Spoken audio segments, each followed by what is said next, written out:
जय माँ मित्रों। मकर राशि के अप्रैल के महीने के शुभाशुभ फलों की चर्चा कर लेते हैं। गोचर की दृष्टि से मकर राशि के जातकों के लिए महीने की शुरुआत से ही सूर्य पुत्र शनि महाराज तृतीय भाव में स्थित होकर मकर राशि के जातकों को कई अच्छे फल प्रदान कर रहे हैं। ये शनि जातक को मानसिक सुख व संघर्षों के परिणाम प्रदान कर रहे हैं और इसके कारण मकर राशि के जातक अपनी बुद्धि व प्रयत्नों से अपने कार्य की सिद्धि में सफल होने वाले हैं और कई बिगड़े कामों को भी ये न्यायाधीश शनि महाराज अपनी कृपा से पूर्ण करवाएंगे। पर ये शनि महाराज 11 अप्रैल तक अस्त स्थिति में रहेंगे, यानी उसके बाद ही इनके फलों में तेजी आएगी। उससे पहले इनके फल थोड़े कमजोर बने रह सकते हैं। यहाँ सूर्य नारायण के आ जाने से सूर्य नारायण के भी मनोकामना पूर्ति के योग बनेंगे। पर एक बात यहाँ ये है कि सूर्य नारायण जब भी पाप ग्रहों के संपर्क में आते हैं तो इनके शुभ फल अगर प्राप्त हो रहे होते हैं तो उनमें कमी हो जाती है और बुरे फल प्राप्त हो रहे हैं तो वे बुरे फल और बढ़ जाते हैं। यहाँ सूर्य नारायण के तृतीय भाव के शुभ फलों की हानि हो सकती है पर बुरे फल प्राप्त नहीं होंगे।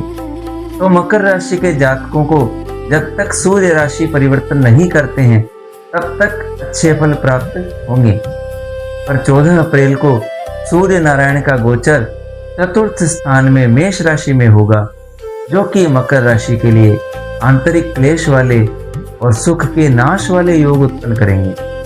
और जब भी सूर्य नारायण का गोचर चतुर्थ भाव में हो तब मकर राशि वालों को विदेश यात्रा आदि के कार्यक्रम में विघ्न बाधाओं का फल मिलता है। यानी 14 अप्रैल के बाद होने वाली यात्राएं या विदेश यात्राएं परेशानियों से भरी रहने वाली हैं। 2 अप्रैल को सेनापति मंगल मीन राशि में प्रवेश कर जाएंगे। इनके यहाँ आने से 3 ग्रहों का संयोग बनेगा। वैसे सेनापति मंगल के तीसरे भाव में गोचर से धन का लाभ होता है तथा मनोकामनाओं की पूर्ति भी होती है। और सूर्य पुत्र शनि महाराज के साथ इनकी युति के कारण मकर राशि के जातकों को ये अच्छे फल तो मिलेंगे पर इनकी तीव्रता में कमी होगी। यानी जितने अच्छे फल यहाँ पर मंगल के अकेले होने से होते उतने अच्छे फल अब मकर राशि के जातकों को नहीं मिलेंगे। 11 अप्रैल को कुमार बुध भी मीन राशि में तीसरे स्थान में प्रवेश करेंगे। कुमार बुध तीसरे स्थान में अच्छा फल नहीं देते हैं और ये उनकी नीच राशि भी है, पर इनके फल ये जैसी संगति में होते हैं वैसे ही हो जाते हैं। इसलिए कुमार बुध के बुरे फल यहाँ नहीं मिलेंगे और वो बुरे फल भी सामान्य फलों में बदल जाएंगे। तो मकर राशि को ये चतुर्ग्रही योग बाकी राशियों की तरह परेशान नहीं करेगा, पर इनके अच्छे फलों की कमी मकर राशि वालों को थोड़ा अखरेगी जरूर। दैत्याचार्य शुक्र भी 9 अप्रैल को वृष राशि में पंचम स्थान में प्रवेश करेंगे, जो कि पूर्ण मनोयोग से अपने शुभ फल मकर राशि के जातकों को प्रदान करेंगे, क्योंकि ये इनकी स्वराशि है और पंचम स्थान में इनके फल योजनाओं की पूर्ति करने वाले होंगे। यानी मन की इच्छाओं के पूरा होने के योग हैं। ये शुक्र मकर राशि वालों को सुख भोग और ऐश्वर्य से परिपूर्ण करने का भी प्रयास करेंगे।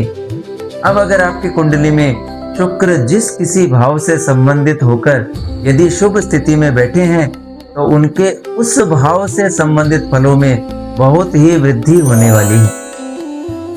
देवगुरु बृहस्पति 6ठे स्थान में मिथुन राशि में पहले से ही विराजमान है, जो कि मकर राशि के जातकों को पुत्र व पत्नी के साथ विवाद करवाने जैसे योग दे रहे हैं और मित्रों से बंधु बांधवों से भी अकारण कलह करवा रहे हैं। ये देवगुरु नौकरी करने वालों को भी थोड़ा परेशान कर सकते हैं, अधिकारियों से भी विवाद हो सकते हैं, इसलिए इन फलों से सावधान रहने की आवश्यकता है। राहु महाराज मकर राशि वालों के लिए धन भाव में कुंभ राशि में स्थित हैं। ये भी यहाँ विवाद को जन्म देते हैं। जातक को धन की चिंता बनी रह सकती है और धन की प्राप्ति के लिए उसके किए प्रयास भी असफल रह सकते हैं। केतु महाराज भी अष्टम भाव में स्थित हैं, जो कि जातक को पाप कर्म में लिप्त करवाते हैं। यानी धन की चिंता के कारण जातक कुछ गलत कदम भी उठा सकते हैं, जिसके कारण विवाद और चिंताएं बढ़ सकती हैं। स्वास्थ्य की दृष्टि से मकर राशि के जातकों को इस महीने अच्छे फल मिलने वाले हैं। लग्नेश शनि 11 अप्रैल तक अस्त स्थिति में है और सूर्य के साथ है, इसलिए स्वास्थ्य तब तक सामान्य रह सकता है और उसके बाद अच्छी स्थिति में आ जाएगा। धन की दृष्टि से राहु महाराज धन के विषय में चिंताएं और व्यर्थ का विवाद करवा सकते हैं और धन प्राप्त करने के उपायों में भी कुछ हद तक असफल रख सकते हैं। पर संचित धन यानी आपका इकट्ठा किया हुआ जो धन है, उसको कोई हानि नहीं होने वाली है। बाकी दूसरे ग्रहों के प्रभाव धन के लिए अच्छे हैं, इसलिए धन की आवक भी अच्छी रहेगी और धन से सुख प्राप्ति भी होने वाली है। पर राहु के फलों का ध्यान रखना आवश्यक है। छात्रों के लिए ये महीना बहुत ही अच्छा रहने वाला है, क्योंकि दैत्य गुरु शुक्र पंचम स्थान में गोचर करने वाले हैं, जो कि नए आयाम खोलने वाला रहेगा। अगर कोई निर्णय लेना चाहते हैं तो ये उचित समय है। जांच परख कर किसी भी मार्ग को चुन लें, आपको पीछे मुड़कर देखने की जरूरत नहीं पड़ेगी। देवगुरु बृहस्पति के कारण कुछ विवाद जरूर हो सकते हैं, पर सावधानी रखते हुए उन विवादों से बचा जा सकता है। अपनी पढ़ाई पर ध्यान रखते हुए अपने लक्ष्य को पाने में लग जाइए, सफलता निश्चित मिलेगी। नौकरी पेशा लोगों को अधिकारियों के साथ विवाद से बचने का प्रयास करना चाहिए। देवगुरु बृहस्पति अपने बुरे फलों से आपको रोजगार में कुछ परेशानियां दे सकते हैं। धन सुचारू रूप से आता रहेगा, पर विवाद की हल्की स्थितियां आपको मुश्किल में डाल सकती हैं।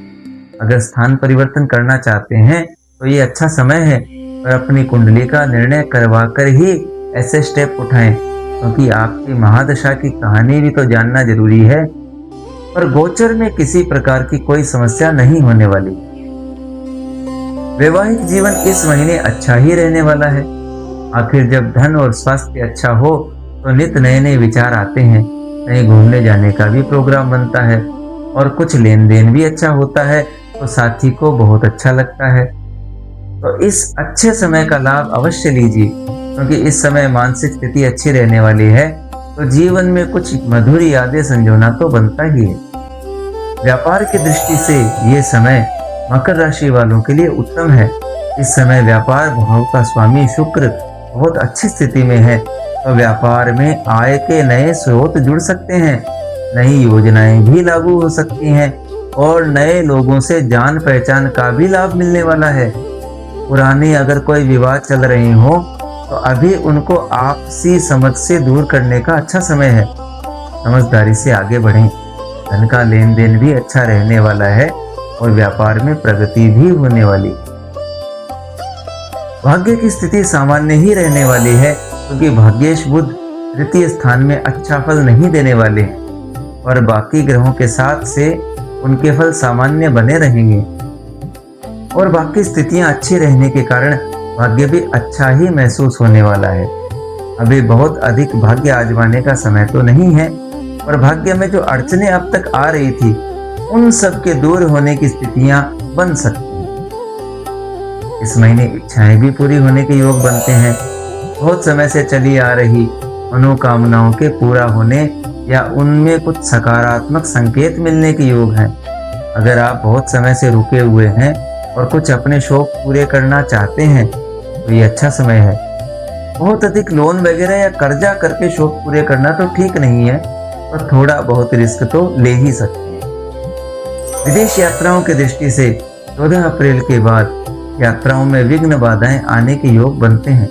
उससे पहले की विदेश यात्राएं काफी लाभ देने वाली हैं। बाद की विदेश यात्राओं में भी लाभ के योग तो बनते हैं, पर बाधाएं आपको परेशान कर सकती हैं और उनसे संबंधित विवाद भी हो सकते हैं, क्योंकि देवगुरु बृहस्पति के अच्छे फल नहीं प्राप्त हो रहे हैं। इसलिए परेशानियों के बाद ही लाभ होने के योग हैं। निष्कर्ष यही है कि मकर राशि के जातकों के लिए अप्रैल का ये महीना बहुत ही अच्छा रहने वाला है।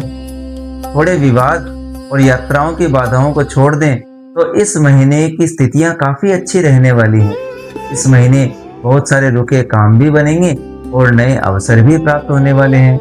कुछ धन की चिंताओं को छोड़ दें तो शेष फल बहुत अच्छे हैं।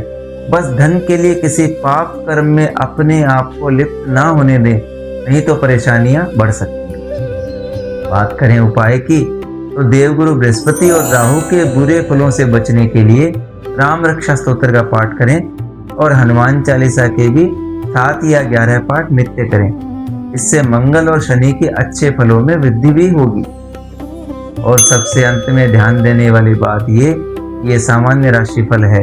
अगर इसे आपको अपना राशिफल बनाना है तो किसी अच्छे ज्योतिषी को अपनी कुंडली दिखाकर इसे अपना राशिफल बनाइए, क्योंकि ये ग्रह आपको आपकी कुंडली के अनुसार ही गोचर का फल देते हैं। इसलिए अपनी कुंडली के अनुसार निर्णय करवाकर अपने शुभ फलों को और बढ़ा सकते हैं और बुरे फलों के प्रभाव को कम कर सकते हैं। जय मां।